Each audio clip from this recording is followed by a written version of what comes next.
En 2007, la Déclaration des droits culturels de Fribourg affirme l'accès à la culture comme partie intégrante des droits de l'homme.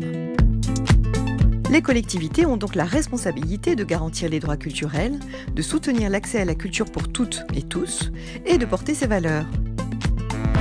Et ces valeurs, justement, elles sont nombreuses. Sur le plan économique, tout d'abord, la culture représente près de 30 000 emplois à Genève, soit le deuxième employeur du canton, devant le secteur de la construction. C'est un pôle d'innovation et un secteur économique à forte valeur ajoutée. Mais ce n'est pas tout. Prenons l'exemple de la Nouvelle Comédie.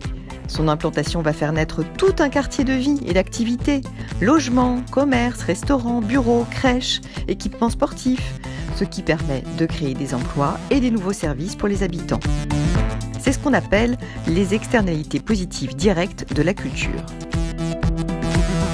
Mais on parle aussi d'externalités indirectes et d'exceptions culturelles.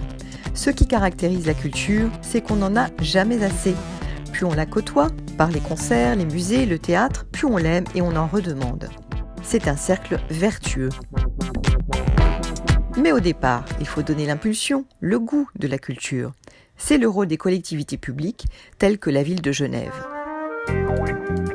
Si l'accès à la culture est un droit, il doit se faire de façon inclusive et s'adapter aux besoins de toutes et tous. Jeunes, seniors, personnes en situation de handicap ou encore population multiculturelle. Concrètement, la ville de Genève assure ce droit en adaptant l'accès à la culture pour toutes ses habitantes et tous ses habitants.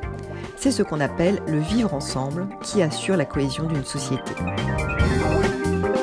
La culture porte également des valeurs d'innovation lorsqu'elle favorise les nouvelles pratiques. Prenons le Mapping Festival de Genève, un événement pluridisciplinaire dédié aux arts numériques. Ou encore le GIF Festival, qui hybride cinéma, télévision et innovation digitale. Ces manifestations décloisonnent les disciplines artistiques et inventent de nouvelles formes narratives, innovantes et immersives.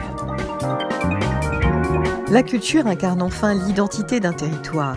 Le soutien direct aux acteurs et actrices culturelles permet d'attirer de nouveaux artistes, des touristes, des entreprises. Cette vitalité favorise le rayonnement national et international de Genève. Vous imagineriez encore Genève sans concert, sans musée, sans théâtre, sans festival ? La culture, créatrice de valeurs.